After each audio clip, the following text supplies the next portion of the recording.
nshimire Imana yabarinze mwese kandi nanjye yandinze mu ijoro ryakeye, tukaba twongeye kugeza aya masaha tugihumeka umwuka w'abazima. Izina ry'Imana rihabwe icyubahiro. Aba VIP, reka nizere ko mumeze neza, nizere yuko mukomeye aho muherereye hose. Niba hari n'ibitagenda neza kandi ndakunginze gera ukoresha ushoboye, uce bugufi ubyereke Imana. Ndabizi niyo mugenga ubuzima bwacu bwose, niyo ifite ubushobozi mu biganza byayo byo kudufasha ndetse no kutugirira neza. Kabone nubwo byaba bitagenda neza, yo nta misozi igiye inanira kuyimura, iravuga bikaba, yategeka bigakomera. Rageze rero tariki ya 29 z'ukwezi kwa karindwi umwaka wa 2026. Yewe nitwa Senior, ndagarutse muri gahunda yacu yakura amafaranga muri betting.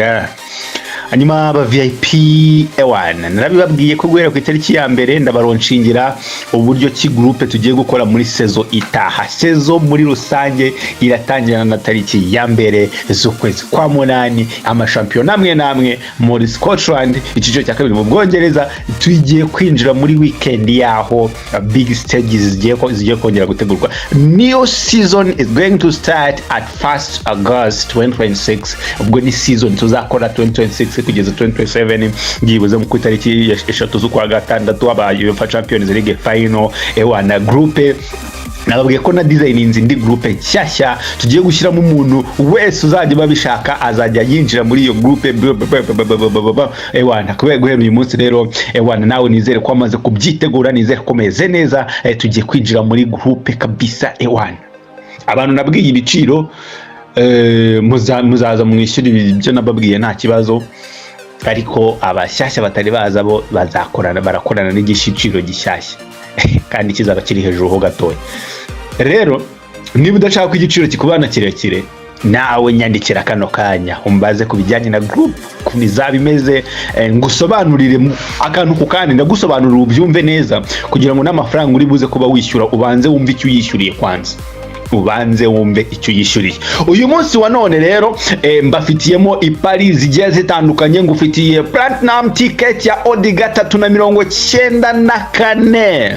Iyi ngiyi ndaza kuyipostinga kuri status, abantu murayibona irabimeze neza cyane. Mbafitiyemo kandi 579. Hari ya 24 iri bukomeze n'ubundi.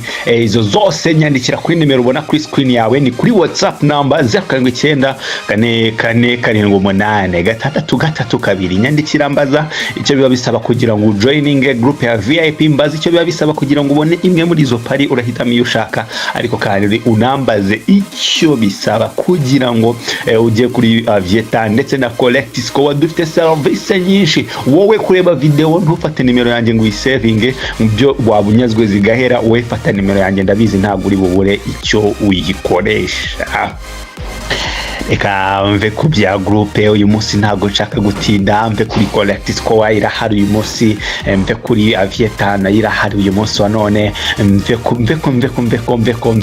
bintu byose, ubundi ninjire muri gahunda z'imipira nabateguriye uyu munsi wa none. Mbafitiye amarushanwa atatu akomeye. Hari igikombe cya Afrika cy'abagore kirimbanije, sinzi impamvu twakiregeje ngo kandi nabonye kiri gutanga amafaranga. Ejo nakozeho ipari igenda neza. Mbafitiye Sekafa Kagame Cup, mbafitiye Conference League ku mugabane w'Uburayi, mbafitiye kandi UEFA Champions League ku mugabane w'Uburayi. Ibyo byose niyo marushanwa tugiye kuganiraho rero kuri uyu munsi wa none. Urumva yuko ibintu byo kuganiraho hano kuri table ni byinshi.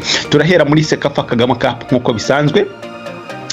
Isaha y'isa 9 zuzuye ku masaha y'Kigali mu Rwanda, ekipe ya KFZ yo muri Zanzibar imwe yatsinzwe na Rayon Sport ibitego 2-0. Iraza kubikina n'ikipe ya Al Hilal Omdurman yo muri Sudan, ariko none ikinira hano mu Rwanda, ikina shampiyona y'u Rwanda. Iki umwaka ushize yakinye muri shampiyona y'u Rwanda, uyu mwaka nabwo bakinnye bazakina shampiyona y'u Rwanda.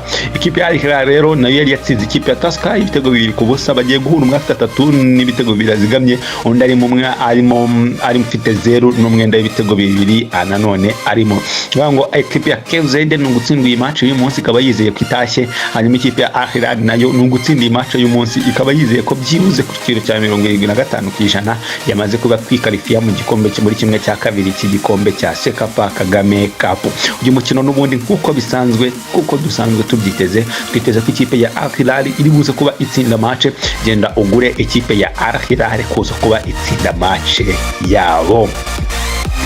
saa 12 ku masaha y'i Kigali mu Rwanda n'ubundi na kuri Pele Stadium ikipe ya Tusker FC iraza kwikina na Rayon Sport yo mu Rwanda. Rayon Sport niba bashaka ko muri kimwe cya kabiri tuzaba dufite n'ikipe ya hano mu Rwanda, nuko Rayon Sport igomba gutsinda iyi match. Cyakoze Rayon Sport gutsinda iyi match uko byasa kose byabisobanuye ko automatically nabo bona Al Hilal bigaragara nkaho baba bazamutse mu by'ukuri, kuko Tusker na KFZ zazifite ubusa. Rayon Sport na Al Hilal zo zaba zizamutse, ni nayo iyo zaba ziri best loser, kuko urumva best loser mu yandi matsinda wo ndabona ko itsinda rya kabiri ntago best loser zabiza ku manota 6. ndabona ko kandi best loser mu itsinda rya Peri ashobora kugira 6, ariko nawe we ariko uzi yuko mu Rwanda dushobora kwisanga nta kipe dusigaranyemo keretse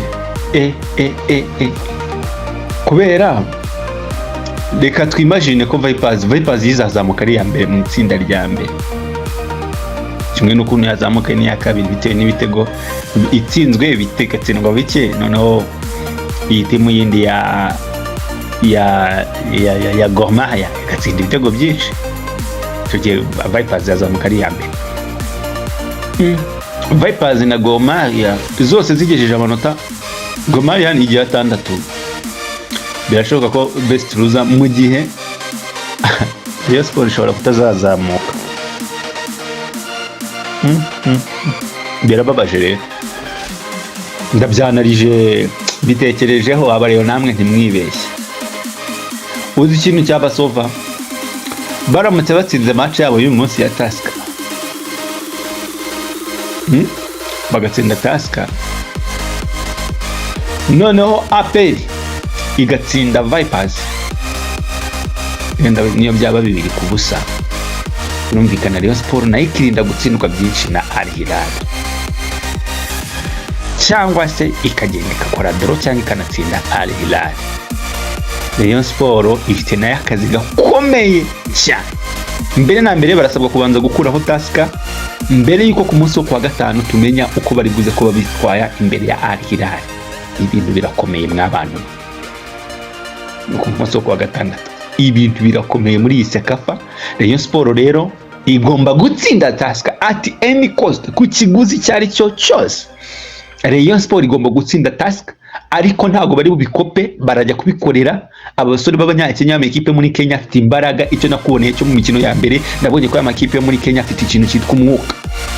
Nawe rero ndabira gusaba kuka n'ubu udafite agatuza urasheta ko ngako gatoya barakamena barakajanjura, tu vois. So nabashishikariza njyewe gukora uko mushoboye mukagura Rayon Sport na Al Hilal muri iyi match, ndetse akabari ka Sekafa mukagakora ukwako. Mbibutsa ko ipari za Sekafa turi kuzikorera kuri wa3.play-gorilla-games.rw, ubundi ukagenda ukareho imikino. hari ahantu handitse ngo Afrika, uhitamo Sekafa Kagame Cup, ugahitamo Rayon Sport win na Al Hilal win, ukabukoza agapari kawe ka mbere. Nzamuke muri ndi rushanwa. Ekipe ya Ghana irakina na Cape Verde muri CAF Women African Championship mu gikombe cya Afrika cy'abamama. Abamama se bamwe n'abamere, bamwe benshi baba ari abamere fi, abandi bafite abagabo, abandi bafite abasheri. Ghana na Cape Verde actually harahabwa amahirwe Ghana iranatsinda match rwose, bi likely ko dushobora kugenda tukigura ibitego 2 bya Ghana, ubundi tugategereza. Ubwo ni ku isaha saa moya. Hanyuma ku isaha 4 ku masaha Kigali mu Rwanda ekipe ya Cameroon na Mali ni bavuye kabiri n'ibice 5 turi bugure, turaguraho ibitego 3 muri iyi match. Noneho reka njye mwishano ry'abagabo rero. UEFA Conference League Qualifiers Europa kabisa. Muri Europe ekipe yitwa Dukajini na Rugano. Iyi Dukajini ni yo mu gihugu cya Kosovo, baraza kuba bakinira kuri stade yitwa 18th June Stadium, ni 18 z'ukwa gatandatu stadium kabisa muri Kosovo, hariya muri mujyi wa Kirina. Ekipe ya Rugano rero yo murabisi ko ari yo muri Switzerland cyangwa se mu Busuwisi. Umukino ubanza w'aya ma ekipe ya Rugano Lugano yari yatsinze igitego kimwe kubusa itsindira mu Busuwisi. Araza kuba basiye kano gakipe yo muri Kosovo, itimu zo muri Kosovo. Ntekereza ko nta kintu kinini cyane tuba tuzitezeho, n'ubundi uyu mukino ndaza kugusaba Lugano double chance, ni Lugano gutsinda match yayo cyangwa se kuyinganya, ukabikombe naho na over 1.5, ubwo ni kuri winner bet wakoze build bet kabisa, ukabikombininga ngahita wigurira Lugano double chance plus over ya 1.5 goals muri uyu mukino. Muri Conference League kandi saa moya zuzuye, iyo ngiyo nari mpereyeho iraza kubikinwa ku saa 10 n'igice. Saa 10 zuzuye rero ikipe ya Copenhagen cyangwa se Copenhagen yo muri Denmark iraza kubikina n'ikipe yitwa Borussia kabisa. Match banza ya Copenhagen na Borussia bari banganyije ibitego 3-3, ni match y'agatuza, yari match y'agatuza. Borussia niyo muri Ukraine, niyo mpamvu yanagoranye, ariko muri Denmark ntekereza ko ntago Borussia nyihereza amahirwe. Ubundi naza gusaba ikipe ya Copenhagen kuza kuba itsinda match yayo. Icyo nkundira Copenhagen igerageza guscoringa ibitego ku buryo umuntu mukino ishobora kutabura ibitego bibiri, niyo mpamvu nanjye ngusabye ngendo yingurire ko iri buze kuba itsinda umukino. Muri Conference League kandi saa 2 n'igice ku masaha Kigali mu Rwanda, Rapid Vienna Rapid Vienna kabisa yo muri Austria iraza kuba ihanganye n'agatimu bakita Santa Coloma nako muri Andorra. Match banza ikipe ya Rapid Vienna yatsindiye kano gatimu muri Andorra ibitego 3-1 hano mu rugo. Rero muri Austria ntabwo mbona aka gatimu karesista kurya ibitego bya Rapid Vienna. Hano rero uyu munsi ndaza gusaba Rapid Vienna kuza kuba irasa match plus over 1.5 goals muri uyu mukino. Nazamutse muri Champions League, Kairat Almaty na Omonia Nicosia. Kairat Almaty iri mu ekipe 32 yakinye UEFA Champions League umwaka washize 38 n'amakipe angahe yabyakina. Muribuka ko Arsenal yakinye nayo, ikipe ya Real Madrid yakinye nayo, akagatimu kandi kakinye na Inter Milan, agakipe kakinye na ekipa akomeye cyane, kakinye na Club Brugge. Urumva ko akagatimu rwose kagerageje no kubona amanota niba ari 2 niba ari 1 sinibuka neza. Ikipe ya Kairat Almaty kabisa kazemba rebere muri Champions League. Ese umwaka ushize barangije ku mwanya wa kangahe? Bari bafite amanota angahe? Kubera ko icyo nibuka cyo barakinnye rwose muri Champions League basoza bari ku mwanya, amakipe bari yari amakipe 36 bashoje ba 36 bari bafite inota rimwe, aye baratsinzwe ibitego 22 mu mikino 8 batsinda 7. Agakipe kitwa Kairat Almaty rero karagerageza rero nibe nako ntago wagaseka kuko byibuze ko kari gahari. Kanaza kuba gakina n'ikipe rero ya Omonia Nicosia. Omonia Nicosia yo muri Cyprus. Match banza yatsinze kano gatimu ka Kairat igitego kimwe kubusa muri match y'agatuza cyane. Iyi match rero y'uyu munsi wa none igomba kubera mu gihugu cya Uzbekistan na Azerbaijan, Kazakhstan kwa Kosanov.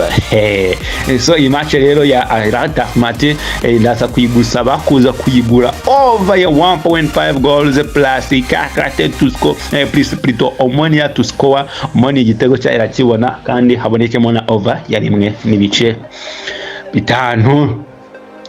Irukanga cyane iracyari muri Champions League. Hapoel Beersheva iraza kubikina n'ikipe yitwa Vaikangul.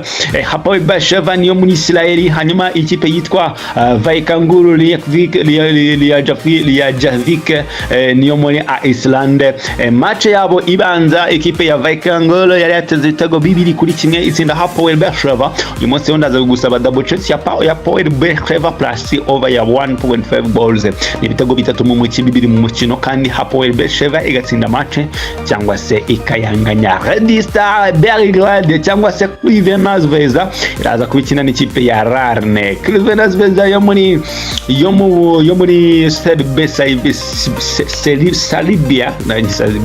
Serbia iraza kubikina n'ikipe muri Irlande y'Amajyaruguru bayita Rarne FC. Iyi Rarne na gakipe kajya kagorana cyane nubwo bagatsinze ibitego 4-0. Iyi match n'ubundi ndaza kugusaba ekipe ya Crvena Zvezda kuza kuba ibona ibitego bibiri byibuze muri uyu mukino wayo. Gornik na Fenerbahce yatsinze igitego kimwe ku busa cyonyine kandi kidahagije. Fenerbahce yiyubatse kuko yaguze abakinnyi bakomeye cyane, yaguze Mason Greenwood kuva muri Marseille, umwataka mwiza cyane ukiri mutoya, yaguze Nathan Ake kuva muri equipe ya Manchester City, yanaguze undi sinzi undi mukinnyi yaguze ukomeye, munyibutse apari ya Trossard. Trossard yagiye muri Besiktas. Umukinnyi yaguze uturuka mu Faransa, right? Mwibuke ko basanzwe bafite Marcos Asensio, basanzwe bafite kandi Dylan baramutanze, basanzwe bafite bano mwataka baguze ko bari batanze Dylan, undi mwataka baguze ikipe ya Fenerbahce munyibutse. So Nathan Ake rero agomba kuza kubakina, Mason Greenwood araza kubakina. Fenerbahce kandi isanzwe ifite ba Matteo Guendouzi ndetse na Freddy. Urumva ko iyo timu rero yakagombye kuba rwose iri mu ma equipe agomba gukina Champions League 36. Fenerbahce rero irahabwa amahirwe yuko n'uyi match y'uyu munsi wa none iri buze kuba itsinda. Genda ugure Fenerbahce kuza kuba itsinda iyi match. Hanyuma Slovan Liberec yo muri Croatia aza kuba ikina n'ikipe ya Iberia, Slovenia muri Slovakia, ahubwo Iberia yo niyo muri Georgia. Match banzane nababwiye ko mwagura Slovan gutsinda match n'ubundi yabikoze neza cyane. Uyu munsi bari mu rugo mu gihugu cya Slovakia, ntago nekereza ko kano gakipe ka Iberia ariko karibuze kuba kabakoma mu nkokora. Iyi timu nayo igomba kurenga kino cyiciro ikazajya mu cyiciro gikurikiraho. Ndaza kugusaba kuza kugura equipe ya Slovan Liberec kuza kuba itsinda match yayo y'uyu munsi. Aba VIP ndabakunda cyane kuko namwe mwahisemo kunkunda. Uyu munsi mfite plan down ticket ya Odi 3.70 kabisa. Odi 3.46 niho mbona igeze. Mfite Odi ya 6.27 ariko kandi nanone mfite na Odi ya 24 ikomeza ikazakomeza nyuma munsi w'ejo. Uyu munsi hari collect score. Uyu munsi Avieta imeze neza cyane ku munsi w'ejo byatugendekeye neza, nubwo twakoze sinyare imwe yonyine bituma hari bench baje mu masaha ya nyuma y'iyo sinyare tutakoreye mu by'ukuri, tutafashije kuri Avieta. Ariko uyu munsi bansezanyije ko turi kubone byibuza signals enye, bivuze ngo ngiye guhera ku bejo, hanyuma ndaza guhera ku bejo nimba ntangiye ndaza gutangira ho masaha saa 7 gutyo saa 6. Rwose uyu munsi ndakererwamo gakeya, ariko nukugira ngo namwe mwe mwaje muri bench rero. Niyo wabona video saa 5 z'ijoro rwose ntushidikanye kumbaza cyangwa se kuza twikinira Avieta tukontina dufite intego yo kuba amafaranga twashoye byibuze inshuro 8 kuzamura. Ni Odi 8 dufata, murabizi ni ikintu kiba cyoroshye cyane kuri Avieta. So muze munyandikire muri bench dukine Avieta, amafaranga dufite tubashe kuba tuyakuba ayandi. Nibwo buryo bwiza bwo kuzabaho dufite amafaranga kandi tukayagumana. Investment nicyo kintu cyiza kurusha kubika amafaranga. Nyuma rero ibindi group ya VIP murabizi neza cyane ko tariki ya mbere turaba tuzitangiye season nshyashya. Ejo ni tariki 30. By the way, weekend iratangira n'ubundi twageze tariki ya mbere. Ese wowe uri tayari bingana gute kugira ngo uze dukikorere ipari zimeze neza cyane? Mbaza kubijyanye na group ya VIP, baza kuri collect score, baza kuri Avieta, baza kuri izo pari za premium ticket, VIP ticket ndetse na VIP ticket, mbaza n'ibindi byinshi. Uciye kuri iyo nimero ubona kuri screen yawe ni 0794488632. Aba VIP mugire umunsi mwiza, mugire icamunsi cyiza. Ndabakunda cyane ko namwe mwese mukunkunda. Bye bye aba VIPs.